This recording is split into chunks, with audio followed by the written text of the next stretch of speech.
I feel that the mind is longing for love. Mm. It's like a knight that is in love with the queen. And the queen is the heart, the queen is the spirit. And when you are really experiencing love, when you are in love, when you feel that you're in your flow, when you are in love with life or with someone, you don't think about paying taxes, right? You don't Right. think operational. There is a complete melting of Mm. the box, Mhm. all that the box is longing for Mhm. Mhm. is to be loved and Mm. in love. And this is when the box just shut down and relax. Mhm. And everything is operating. And then the mind finally can do what it was made to do.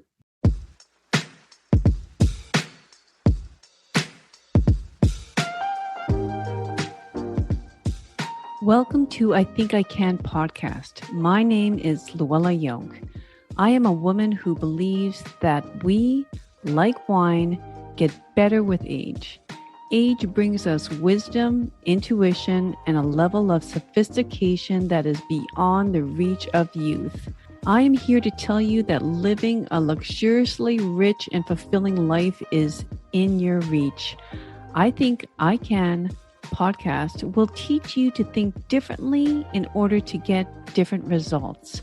Allow me to show you how to do life effortlessly. This podcast is for the woman who is tired of playing by the rules of society, community, religion, parents, and partners. I Think I Can is all about becoming brave, authentic, purposeful, and strong. Listen weekly, and you will find yourself living a life you could have only once dreamed of. Thoughts drive our physiology, so channel your thoughts with me into a life truly worth living. Enjoy the show.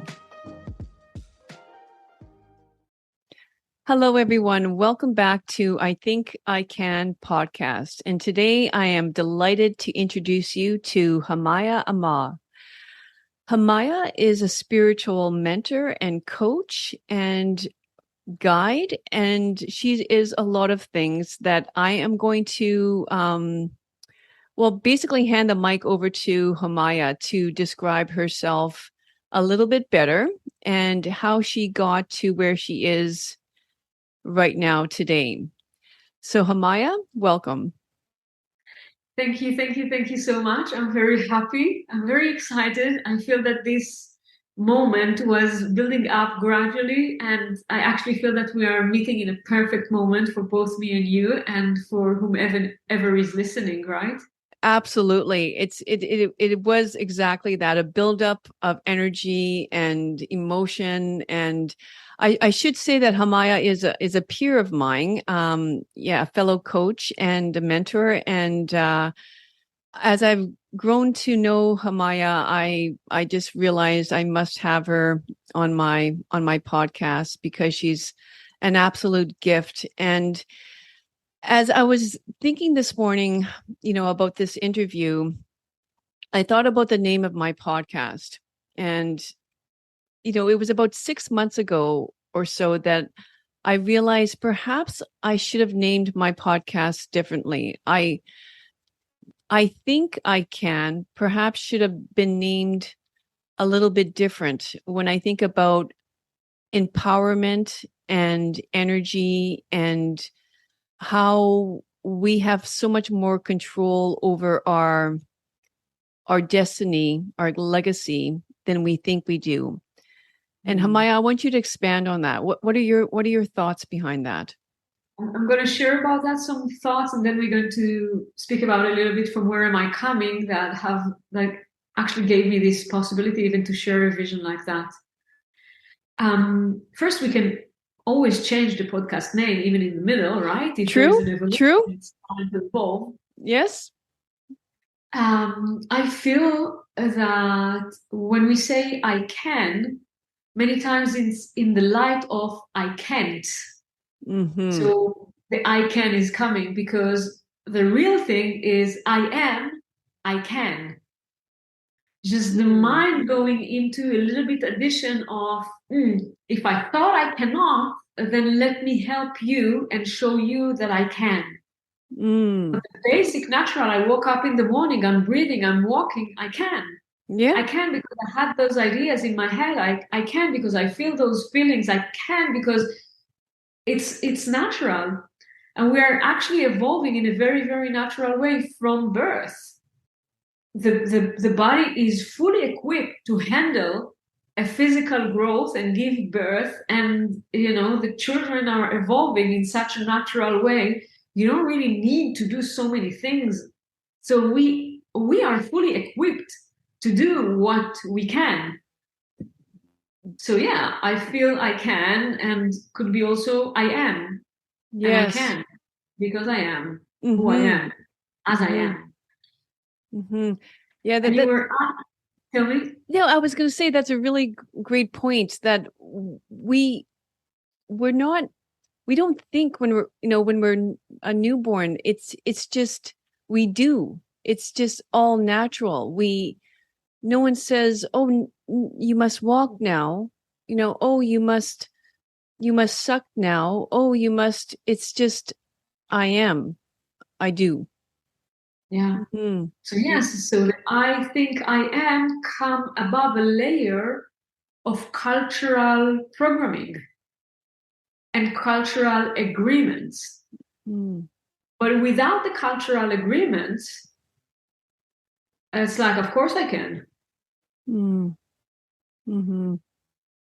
And you were asking me before to share a little bit about my background. So I feel that in this context, what most beautiful to say is that my spectrum of who I am through my mental perception just got stretched more and more and more and more in my life, because as a human, as a creature, I evolved in a very normal cultural experience. I was very, very sensitive, but I wasn't able to name it, and no one around me was able to name it. Mm-hmm. So I had a very, very ordinary life, and I went to university and I became an architect, and everything was really okay as it goes. But just this part of my other experience of life, which is more subtle, never had an answer on the cultural background. There was no answer for that in the world until there was a moment where I said to myself, okay, like just my mind said to me, follow, like just keep on going, like do something with it, because I was practically literally already an architect and seeking to have a depth to life that I could feel but couldn't have, we could say. I knew, maybe I would say, I wouldn't say I feel, I knew that it existed, but it was like, I don't know, like it was in the shadow, it wasn't the main thing. Mm-hmm. And then as I surrendered to it more and more and I followed it more and more, that started to expand. And I literally feel that I am living a life beyond norm, because my experience of life is so vast and I really feel the infinite within me. I don't feel the end. I don't feel limitation. I feel the infinite. I feel that I'm sitting on a fountain that is constantly giving me more and more and more. Mm. Can you describe a little bit more how did that feel in the physical sense in your body when it sounds to me that you posed the question to yourself that many of us, I think, especially between 40, well, no, maybe even I shouldn't give a timeline, but there's some point in our life that many, especially women, I think, ask, what is the meaning of, like, what's my purpose? What's my meaning? Can you, how did that feel in your body? And how did you, like, what was your action? What was your inspired action to Wow. take? My question was not what is my meaning and purpose of life. It was more like I looked at life and I was like, "Nah, you kidding me? I don't believe what it's like. I don't believe that. I just couldn't believe." So my experience was really literally also physical.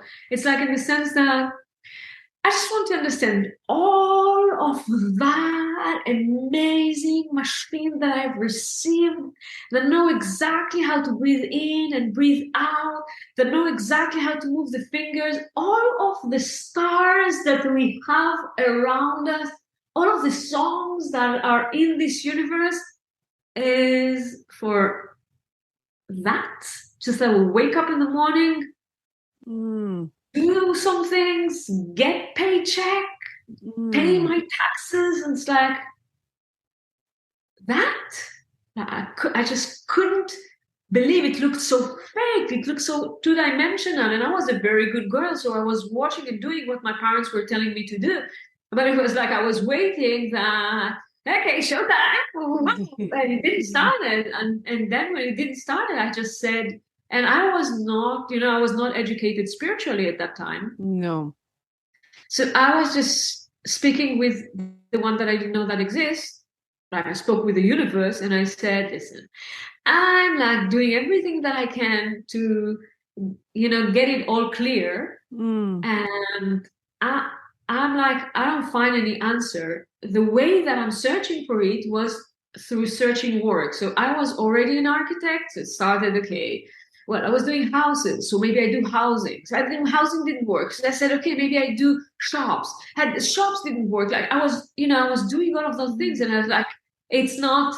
I don't feel it yet. I don't feel it. I waited for a feeling. Yeah. I waited for a feeling that I will feel elated, that I would feel that there is purpose for life. And at that sense, I wasn't feeling that I need to perform something. Like. It's really interesting because I was never asking myself the question as you pose it, and now seeing it, I know that I've never had this question that said, I am not okay. Like, I really felt that this is fake. It's fake. I don't believe you. I don't buy you. Stop selling. Stop selling. I don't buy that. Yeah. No, because I think okay. I think a lot of people would say that they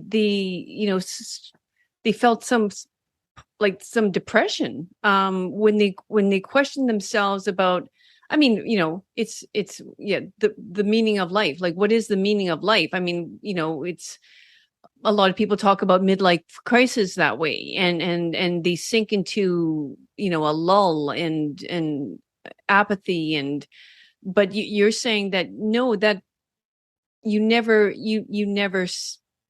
felt any sort of depression that came with that. It was more like, well, you describe it. It was more. I was in my 30s. Okay. I finished university. I got my architecture diploma. I started working as an architect. I was very motivated, and I had private clients as an architect. So I was working both in an office and had my private clients. And the sensation was, as I said, I am waiting for the real deal to start. Like I've done everything you told me. Hey, mom and dad. Hey, society. Hey, like I've done everything that was needed. Where is the play button? Because like I'm ready, I'm prepared, and it's not playing in the same spectacular way that I feel it within me. There was not a match. So what you're describing as people are going through depression and things like that, I don't feel that waking up to life and to living can prevent period in your life where you are more interiorized or where you have still questions about life. But what is happening is that the way you go through life experiences, it's with your battery full. There's a depression that we can say, I have no one energy.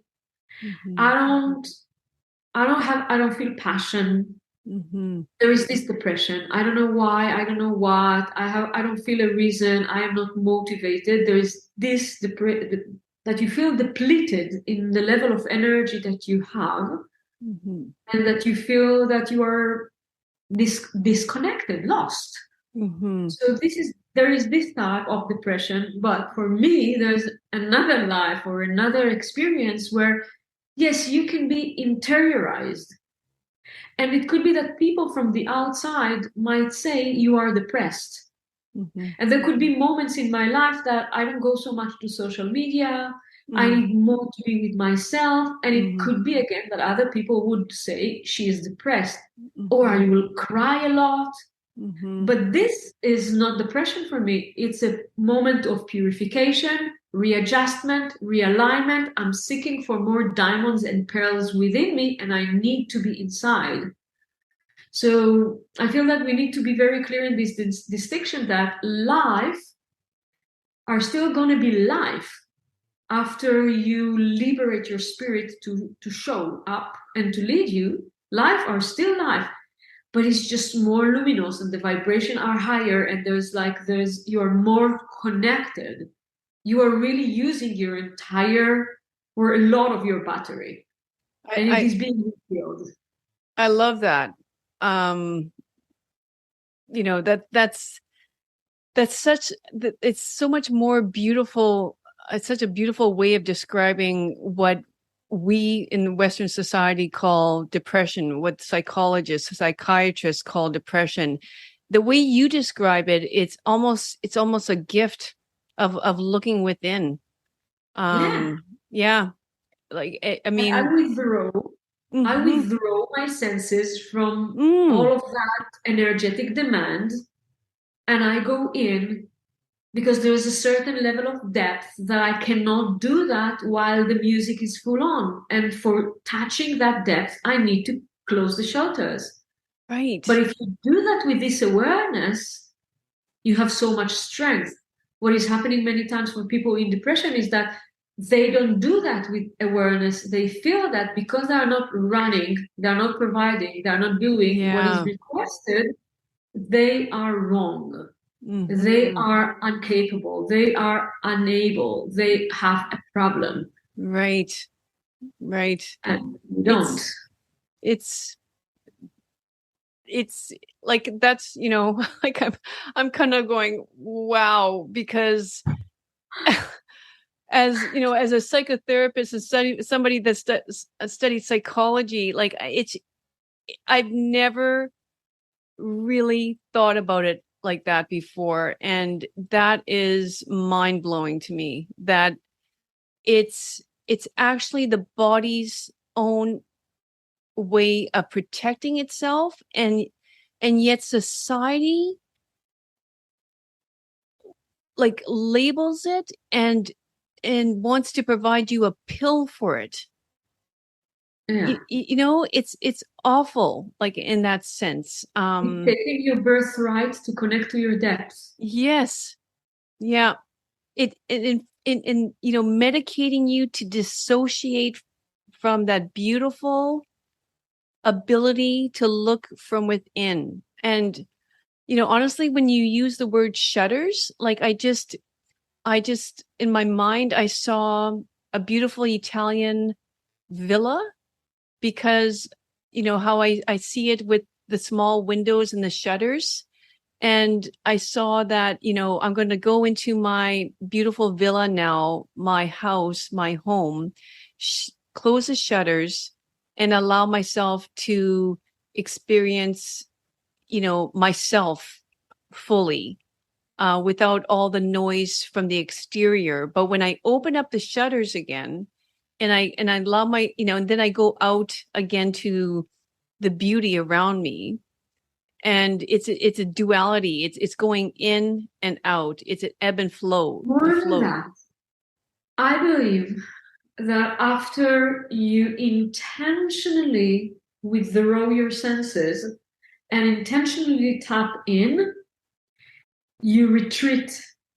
Mm-hmm. And what you have inside is as I said, it's like a fountain of source. It's like Mm, what you have inside is life force. It's what gets you going. It's what moves your mm, hand, what gives you mm-hmm. idea, what open your mouth, what gives and take the breath away from you. Well, once you decide to intentionally dedicate energy to that, which is actually what meditation is. You're intentionally withdrawing your senses, you put your energy in that.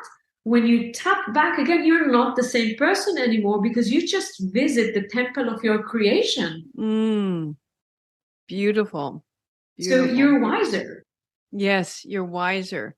Oh my gosh. I think, yeah, you're tapping into source through meditation. And so tell us more. Tell us more about that. I'm excited. Yeah. Well, I feel that what comes now is this understanding that, we can use our mind to be an umbrella of protection. So it is like that, protecting us. But we can also use our mind to be the one who hold the crown, like turn the umbrella the other way around. And suddenly you have a crown instead of a protective umbrella. And I feel that this would be something very interesting for people in your realm to ponder about. Would my mind need to protect me, or can my mind connect me? Because if you look at most of the people who were working in this place, in this realm where you are searching to tap to something which is more than what we know, like the innovation, the creativity, the being indeed a thought leader, being even a coach, being able to see future, being able to have vision, all of that. If you keep on using your mind as a protective shield, you're actually limiting what you can really be and do, and actually what we all can be and do. The other thing is like, but if if you're going to see how come there are so many books that are written on the people, the habits, we can say, of people who are the most successful and so on. Yes, there are some habits that are connected to productivity, but there are some habits that are not being done by clock. They're being done by experience. You create a certain field for yourself. So it is very known that people, well, now in the world that we're living, also a lot of people are using, like things that really lit them spirit, technically. So yeah. We are using computers and we are using things that are created in places in the world that people are microdosing day and night, which is, like they stretch their mind in a very specific way. But if you look, what Albert Einstein was doing, maybe he was also taking mushrooms. I don't know about him, but he was playing the violin before he would start. Because the violin in his sound and in the entire art is communicating the left brain and the right brain.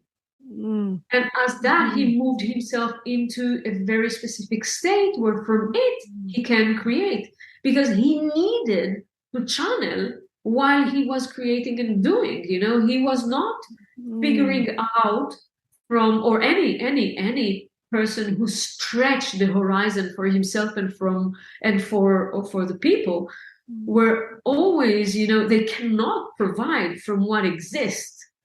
It would be limited. You always need to have something that is coming from an additional dimension, something that someone was not thinking about it before.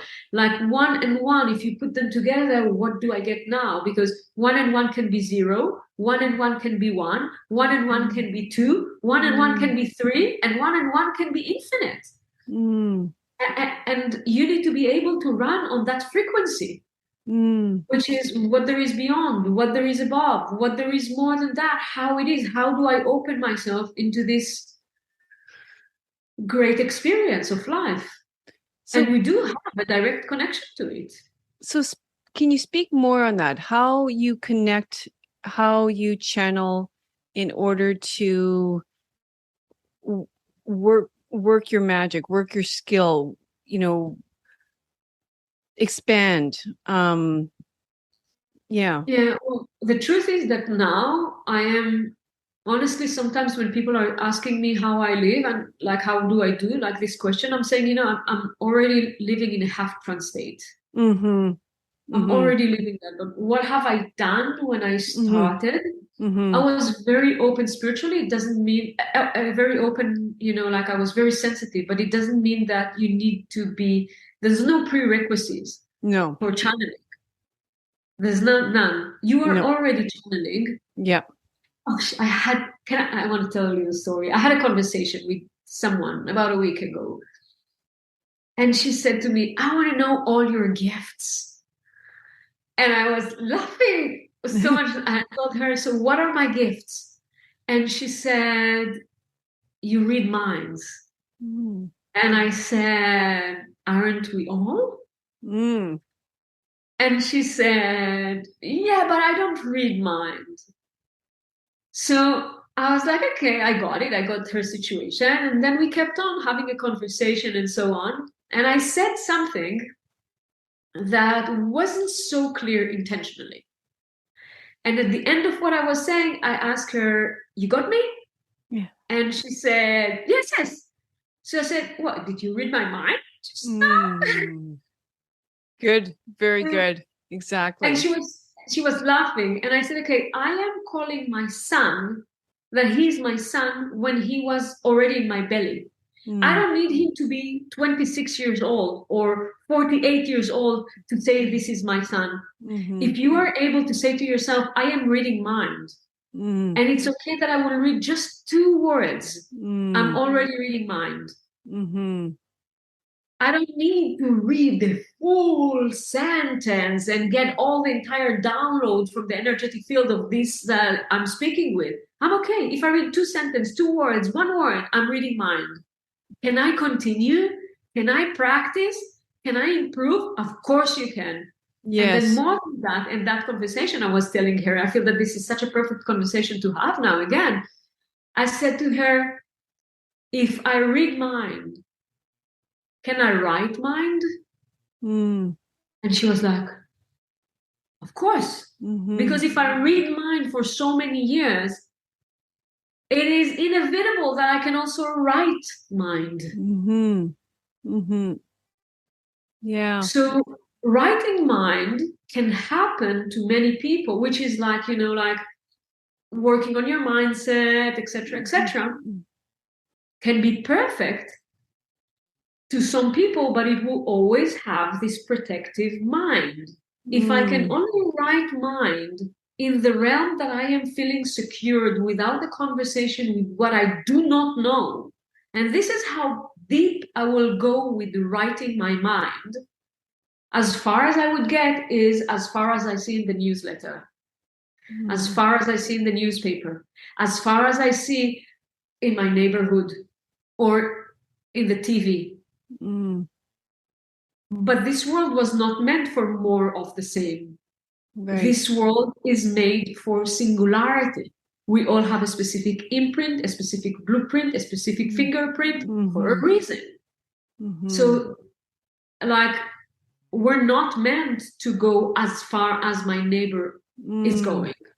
Mm. I'm not meant to be as others. I am here to be me, to do mine. Mm-hmm. And this is, okay, so if you can read your mind a little bit, you Mm. can start writing minds a little bit.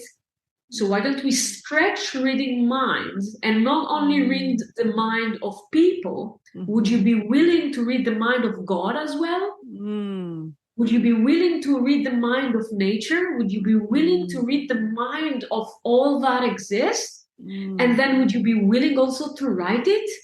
Just write a Mm-hmm. little bit. Mm-hmm. Write a love letter, write a Mm-hmm. poem, write Mm-hmm. something for yourself, write Mm. a dream, write a blessing, Mm. write an Mm. experience. And it's not Mm-hmm. literally, of course, you can write, Mm. but it's just when I say write, I mean project it. Yeah. Project it. Mm-hmm. Project from the unknown, project from the mystery, project from, the dream, project. It is Mm-hmm. legit. Mm-hmm.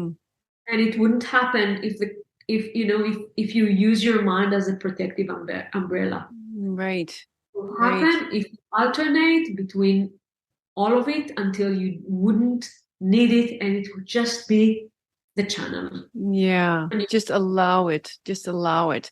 The fact, I think what you're saying, and maybe you can correct me, the fact that you have this thought, this idea, this code, this download, this insight, whatever you want to call it, it's you have to honor it and perhaps write it down. And I think what you're also saying is, really to get a meaning of a message or a sentence, all you need is really the backbone is perhaps the noun and the verb.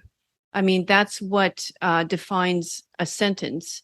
If it has a noun or a verb, don't worry about the prepositions. Don't worry about the adjectives. Don't worry about, the adverbs. It's just, is that, yeah, is that it's what more you're, than that. It's more than that. okay.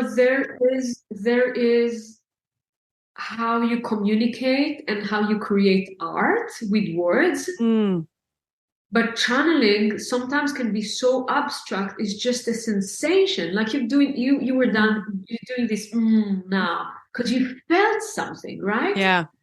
You just felt it. So Mm-hmm. you go with the sensation and you respect it, Mm-hmm. and you let it work through you. And Mm-hmm. it's like instead of living in one room, you now have like a Mm-hmm. castle. Mm-hmm. Mm-hmm. Perhaps I wonder if you should we bridge a little bit about how gratitude might help us when we go through maybe some of the duality that we were speaking about. I mean that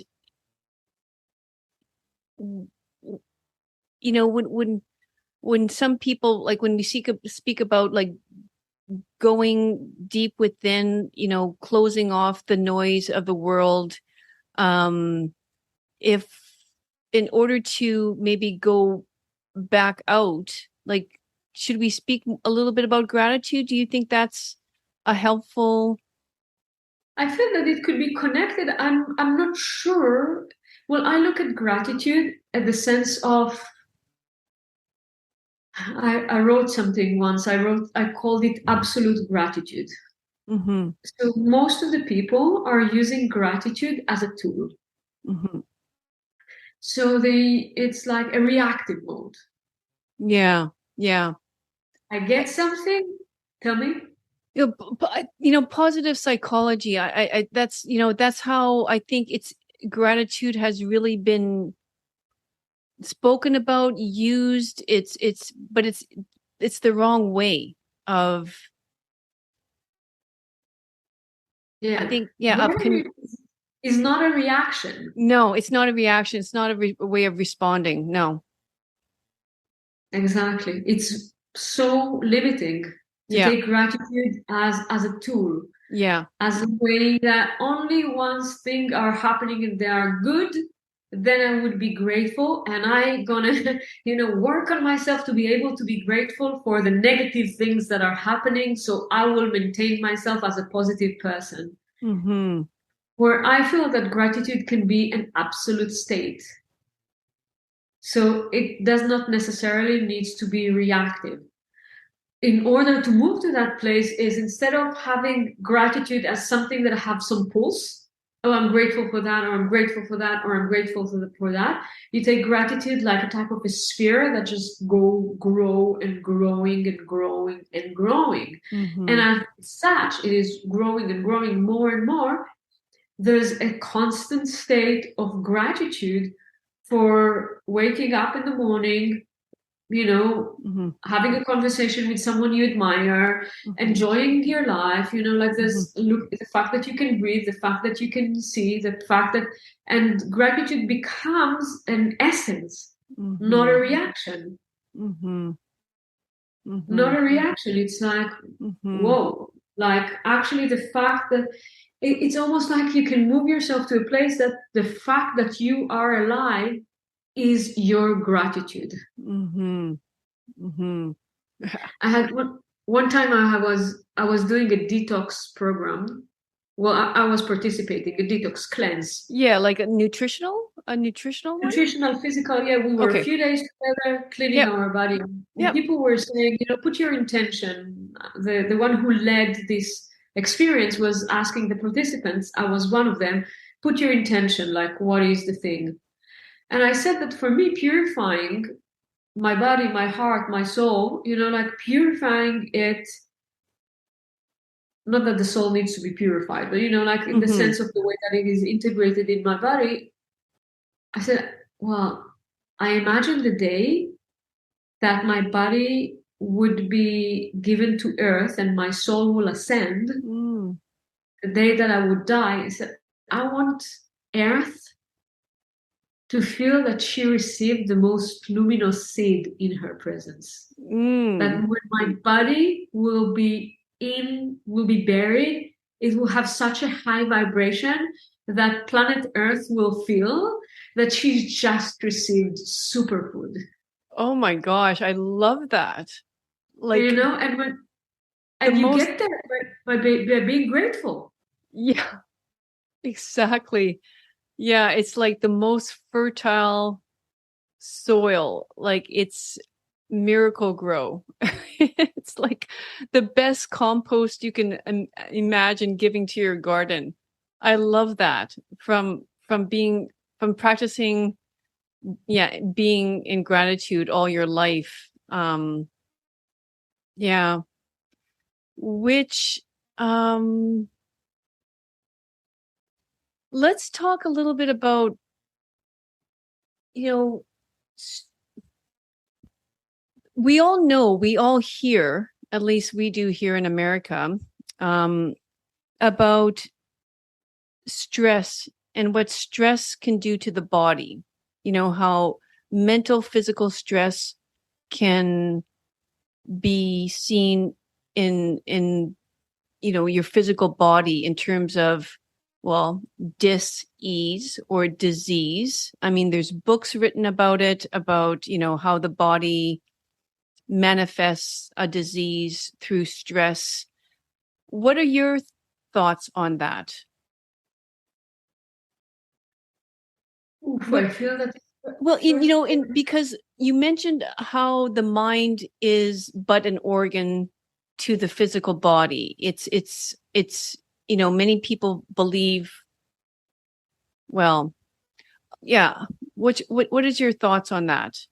Just gonna check my dog. Yeah.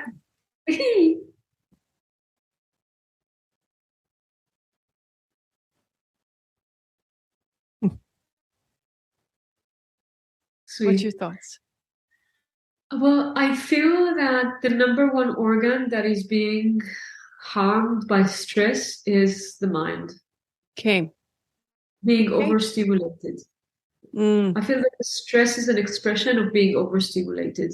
mm, mm-hmm, mm-hmm. This is the And when you say overstimulated, I think of too many thoughts competing in the mind, like a ping pong, back and forth, like yeah, a constant conversation in your mind, constant chatter that is not necessary.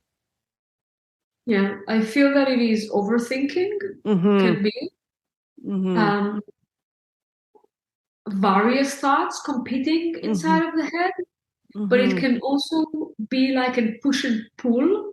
Mm-hmm. So the system, the entire system, the entire being is not aligned, Mm-hmm. and there are lack of connection and flow Mm-hmm. between the mind, which is one organ, and the rest of who we are and what we are. Mm-hmm. So there could be like sexual pulls, and there could be an emotional pulls, and there could be a physical pulls, and there are pulls and push all the time, Mm-hmm. and that's for your desires, for your wishes, for Mm-hmm. what you want to do with yourself and how you want to guide yourself and what society wants from you, what you think that society wants. It's like a pool of so Mm-hmm. many things.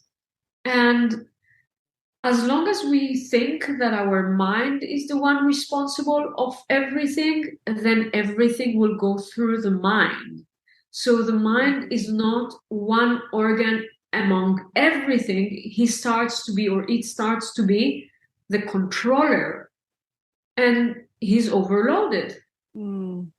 It's like it's overloading the mind with everything.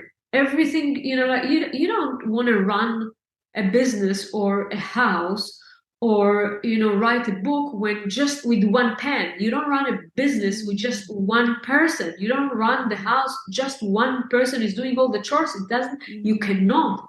But there's something in our society, there's something in the Western world, unfortunately, that can accept that we can run until a certain speed.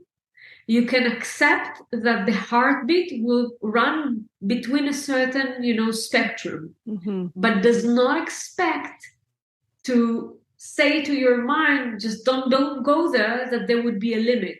We are actually expect the mind to be limitless. But the mind, the way that it is being created, it is not limitless. The mind can perceive information between the visual information between infrared and ultraviolet. Those are the limits of what we can see. Those are the return light that we can translate. It's not everything that exists. So there are limits to what we can perceive. We can perceive certain frequencies, audio frequency. There is a limit.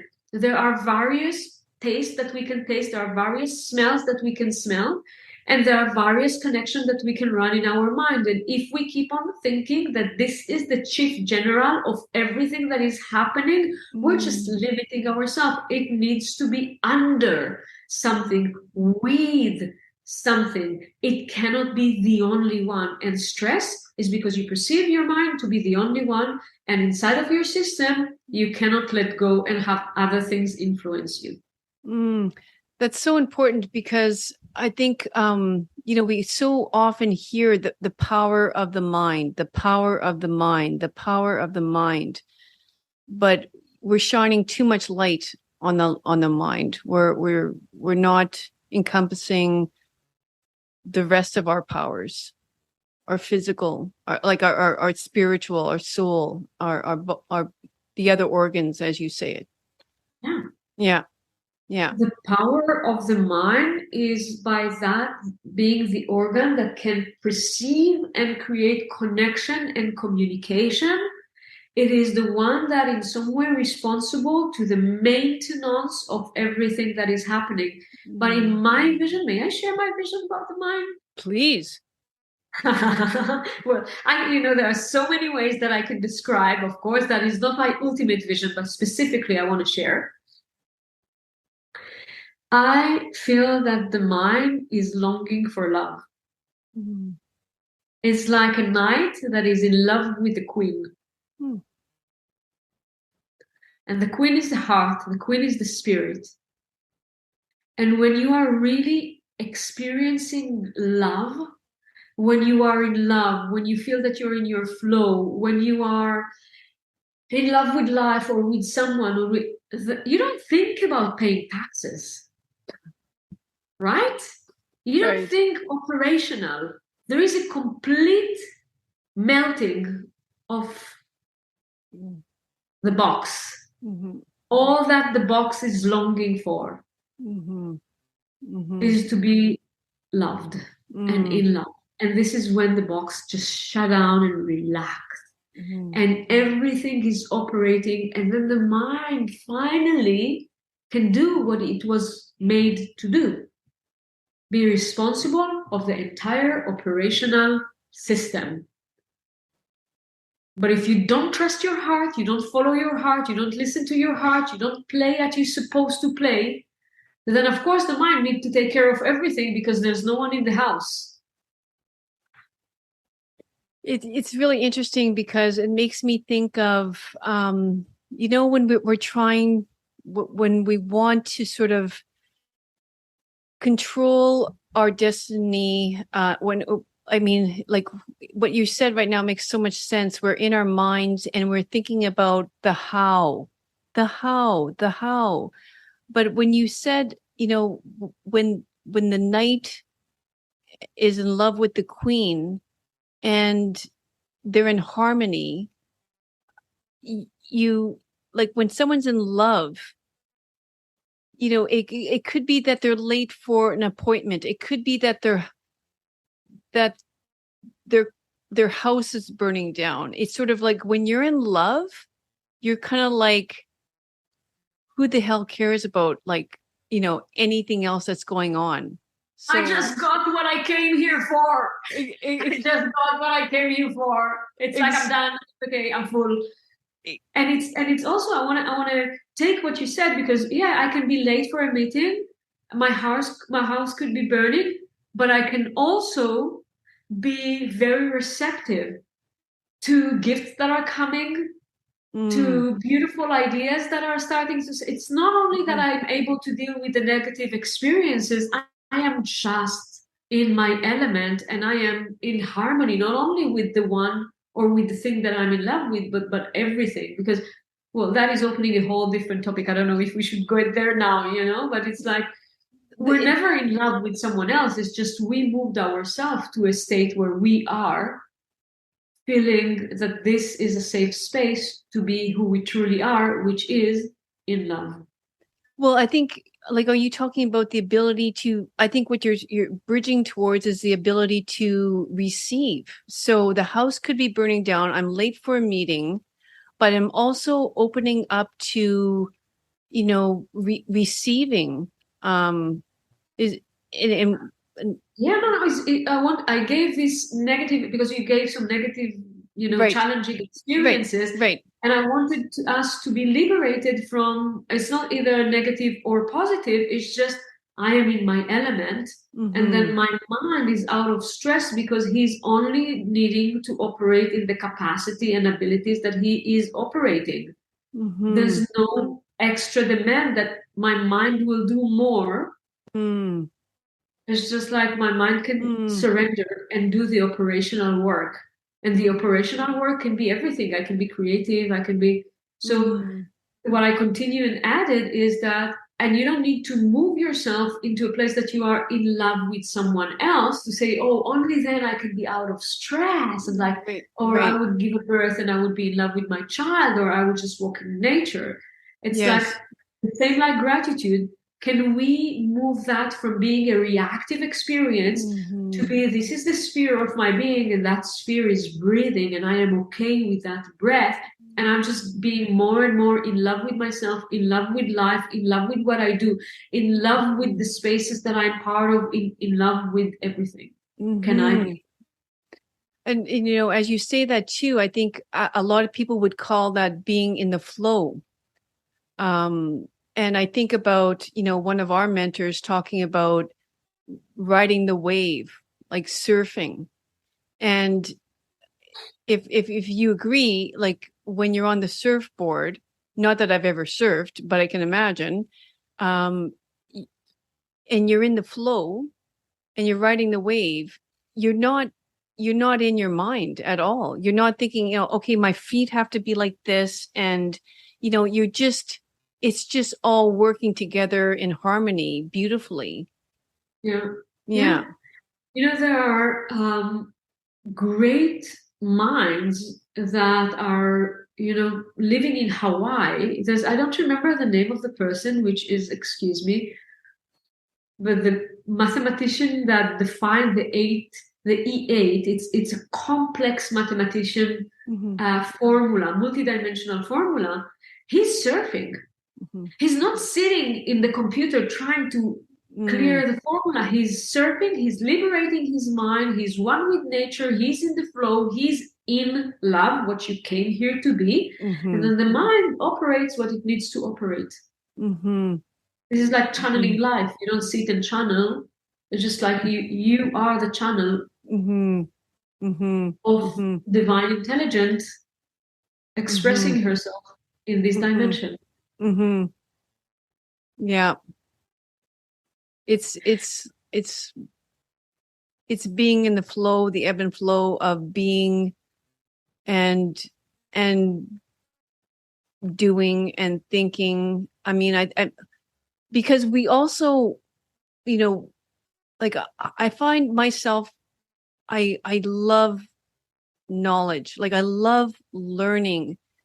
So sometimes I think like when I do have free time, sometimes when I go for a walk or I'm cycling, I mean, I do love listening to a podcast or an audiobook. And sometimes I question, like, Luella, is that good? Like, should you, like, are you, are you pushing away just being, or, you know, Yeah, of what's course I know. And I'm saying to myself, oh, I know who also put this thought inside of your head. the shoulds? Should like it's okay. It's beautiful to listen to podcast and learn, but it's also beautiful just to be pacific and get what comes, because your singular knowledge will not come by listening to others. It will come with listening to others, but Mm-hmm. also listening to yourself and your soul. Mm-hmm. Mm-hmm. Well, Mm-hmm. I'm looking at the time. We're having a I meeting know. starting in I 5 know. minutes. I know. So do you want to just how about end with a little bit about, you know, the people that you work with? Why do you feel they work with you, and how can we connect with the work that you're doing? Hmm. I feel that most of the people who comes to be in my presence are those who feel that there is something beyond this world. They feel, they sense it inside of themselves, that there is knowledge, there is wisdom, there is life experiences, there is love that they want to experience and to have, and they want to open up themselves into that place. So Mm-hmm. usually people who are coming to me, they're having some level of sensitivity, some level of wisdom already activated, and they're saying, okay, well, I feel that, I sense that. Mm-hmm. Um, I work privately, Mm-hmm. tailor-made, I call it. So Mm-hmm. I work one-on-one with people, whatever topic that comes, whatever work that they want to work with themselves, and the work is usually clearing Mm-hmm. what, like the whatever they put on themselves and whatever they're still carrying, clearing Mm-hmm. misconception, clearing Mm-hmm. charge, this type of work, together with opening and expanding and like Mm-hmm. liberating Mm-hmm. the wisdom, the light, the love, which is not just word, but really exists within. If there's this discovery and wish to discover to be that. So yeah, Mm-hmm. that this Mm-hmm. is my most, we can say, my tailor-made. And there's other who comes to learn with me. I have so many classes and teachings. I feel that the best way is to follow me on social media, which Mm-hmm. is at Homaya. You can find me on Instagram. It's the easiest way. Yeah. Or just, simply connect with me. I'm human and I do answer emails. Yes, yeah, yeah, exactly. No, I mean it's difficult, like, not to be able to find somebody right now, Yes, uh, exactly. on the internet. So no, wonderful. And I like how you described, because it's so difficult to describe ourselves in a bio, which we talk about so much. But I love the idea that if you're someone that has that itching, that curiosity, that knowing that there has to be some more depth to, you know, this time of ours on this earth, the discovering of ourselves. I mean, it sounds so exciting when you phrase it that way. I mean, it makes you feel, to me, like a child again. I get giddy, thinking about. Yeah. Most of my clients, their main experience is that they come back to life, resurrection. I want to Yes, do a little retreat. I think I want to do a little retreat in September, and I want to call it resurrection because I feel that this is the most important thing. that's that's beautiful. Yes. Okay. Okay, Humaya, thank you so much. And we will be in touch. And for the rest of you, I will see you here again next week. Thank you. Thanks once again for joining me on another great episode of I Think I Can podcast. If you liked it, Please subscribe below so you don't miss out on any future episodes. And until next week, treat each day like it was your last, because each new day is a privilege that we shan't take for granted. Cheers and have a great week. Bye-bye.